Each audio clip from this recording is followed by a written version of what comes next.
Good day, guys.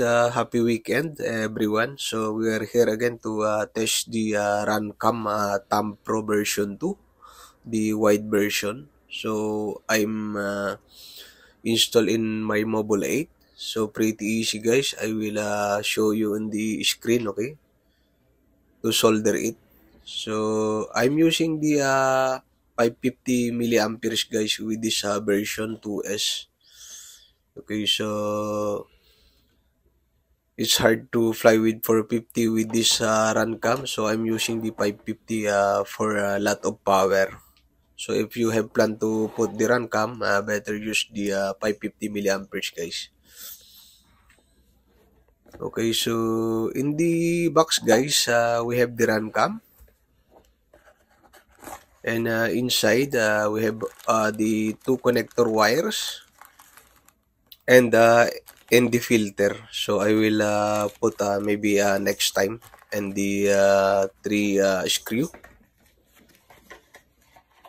Okay, so we will try outside, guys, in the end of our video to show you on how. Okay, so I'm using my Radio Master packet and my Fat Shark goggles. So I'm using the analog for my FPV right now. Okay, so good recommendation, guys, is use 550 or 650 with this Mobile 8.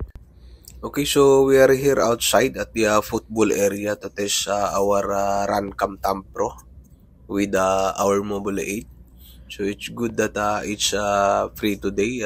No student or player that playing here. So I'm gonna fly a little bit, guys, to test the Runcam Thumb Pro. And you decide if you want to connect your 4K Thumb Pro or not, okay? So let's go for the quick test. Let's go.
Okay, so that's only the quick test, guys, with our Mobile 8. Okay, so this our Mobile 8 now with Runcam Tam Pro. So all goods naman, guys. We don't have any issues with this. So you can install your Mobile 8 also with this Runcam Tam Pro for the 4K. Maybe next time I will use the Indie filter. Okay, so that's only, guys. Till next time, and please do subscribe to my channel for more videos on giveaway. Okay, so that's only. Thank you, and happy flying, everyone. Take care. Bye bye.